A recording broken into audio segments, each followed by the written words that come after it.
Hi, good afternoon. Ayan, to this video mga langga, na andito tayo sa ibabaw ng kulungan ng aking mga manok. Ayan oh. Ayan, nung nakaraan tanim tayo dito ng mga lettuce naman yon. Red lettuce yung naitanim natin dito. So ngayon, naisipan kong magtanim naman ng mga red labanos. Ayan mga langga oh. Ay, nakapag-harvest na ako. Ayan, no. Ayan. Naisipan ko kasing mag-harvest ngayon. So, sabi ko, ay, mag-vlog pa pala tayo. Ayan, ipapakita ko sa kanila na nagtanim tayo ng mga red labanos dito sa kulungan ng aking mga manok, dito sa itaas. Kasi nung nakaraan, ang naitanim natin dito is mga lettuce naman yon. Mga red lettuce yung nakaraan. So ngayon, ang aking isinunod ay ang mga red labanos. Ayan oh. Ayan ang ating mga labanos, mga langga. Ayan, nakapag ano na ako. Ayan oh. Nakapag pitas na ako. So ito na ang ating mga red labanos. Ayan, hinarvest ko na sila kasi baka mag-over naman yung kanilang paglaki. Baka hindi na magiging masarap.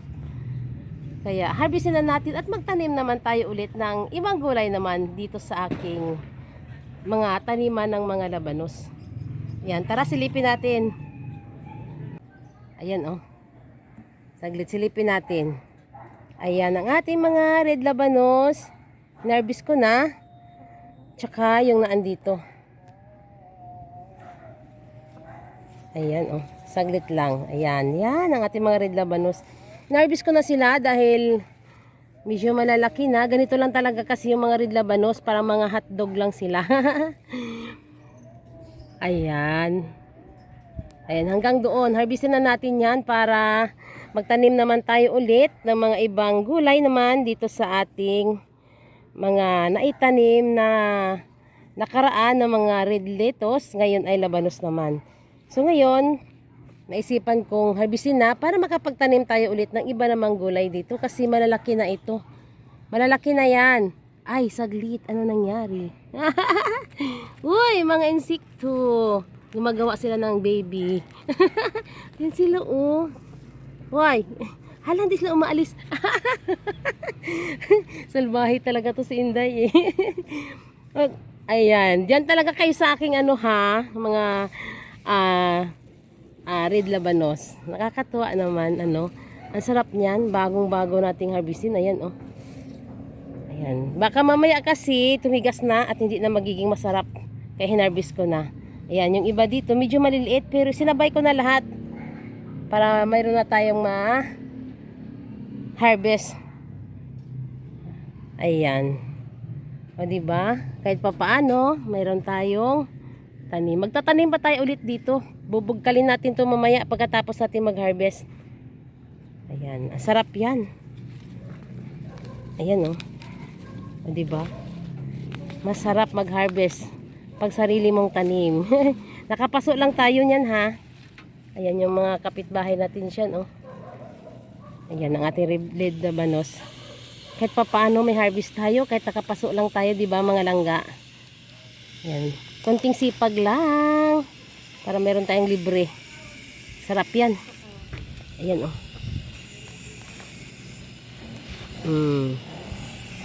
Wow. Ayan oh, diba? Sarap.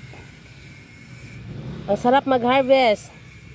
Kahit papaano ay meron tayong pitas. Parang kailan lang tayo dito nagtanim ng mga red lettuce. Ayan, parang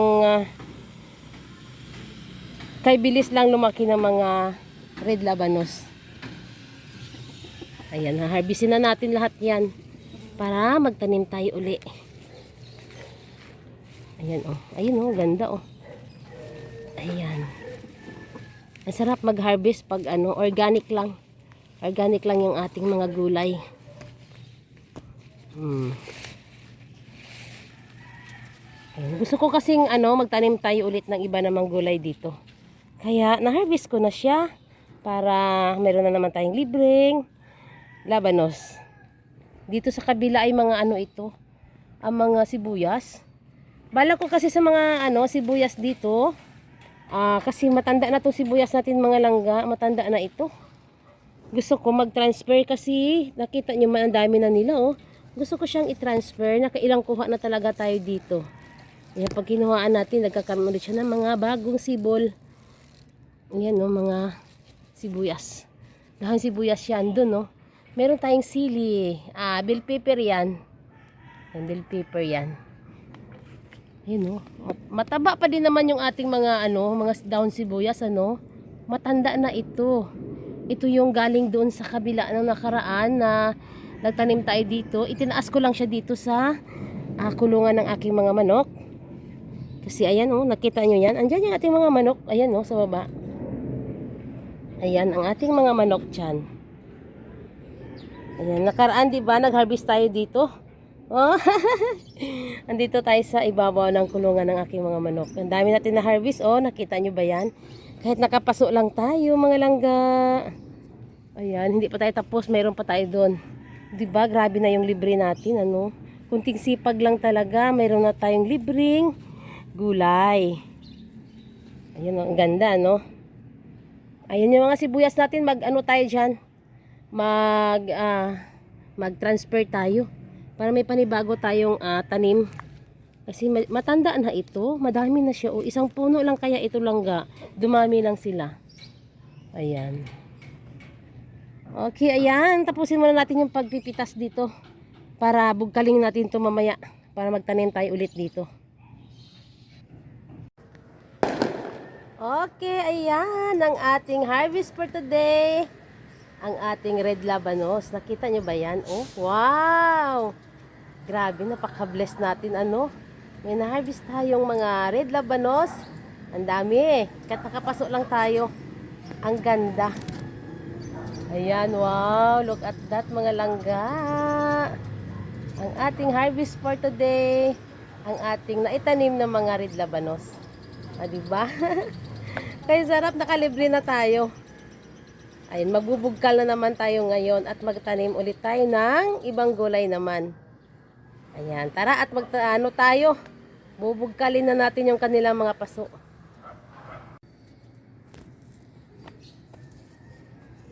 Ayan, ang dami palang may mga uod Sa mga dahon ito langga, mga dahon ng mga labanos.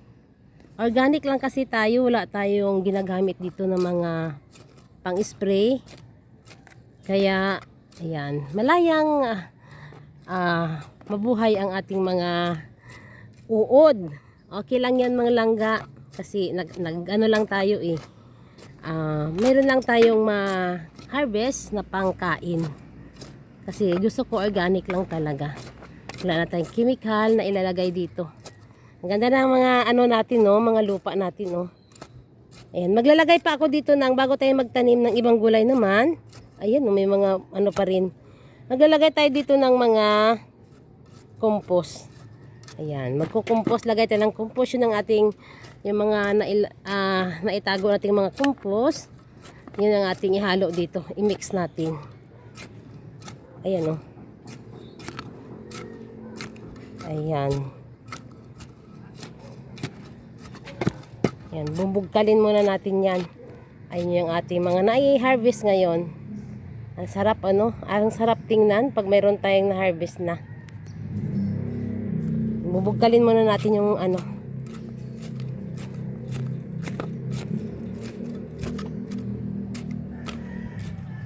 Ayan yung mga kapitbahay ko doon, ang gaganda ng mga bahay nila Doon sa likod bahay yan.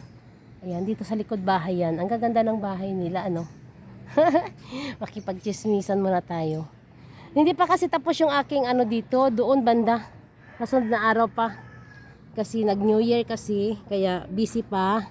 Dito, didiretso yan. Ito lahat yan, didiretso hanggang doon yan. Diyan na tayo kasi maglalagay pa po ng kubo. Doon sa taas. Ayan, doon sa kabila, maglalagay pa tayo ng kubo. Para doon tayo magtanim pa tayo doon ng iba pang gulay. Dito magtatanim din tayo. Yan, malawak pa yan, malaki pa yung ating pagtataniman. Maghahanap na naman tayo ng lupa. Ang sarap talaga magtanim, di ba? Kasi lagi tayong nakakalibre. Ganda ng lupa natin, ano? Kaya nakapagtanim na tayo dito. Maganda pa rin yung lupa natin, oh. Taba pa rin yan. Ayan. Okay. Ibababa na natin yung ating gulay. Ayan. Sa sunod na araw, magbabalik tayo dito mga langga, ha. Magtatanim tayo ulit dito sa ating naharbisan na ng mga paso. Mag-isip tayo kung ano naman ang masarap na itanim dito, di ba? Para meron tayong ma-harvest sa sunod na araw. Masarap magtanim dito kasi wala po siyang walang disturbo, walang mag-aano na mga kung anong mga insekto na dito wala. Kasi siya lang dito lang. Kasi sa baba mga gulay na lang din yan, mga gulay ko din yan diyan sa baba. Di ba? Diyan tayo nagkuha ng nakaraan ng mga madaming bunga ang ating patula. Ayan, ang dami ko pang tanim doon sa baba. Ayun mga manok yan dyan sa baba. Dito, ayan ang ating mga tanim dyan sa baba. Mga langga, nakita nyo ba yan? Wow, look at that. O diba? Ang sili natin, ayun dami pa rin bunga yung sili natin. Ayan, pero, ayan. Sa ngayon, dito muna tayo sa ating itaas ng kulungan ng mga manok. Kasi sa sunod, doon na naman tayo, malayo tayo.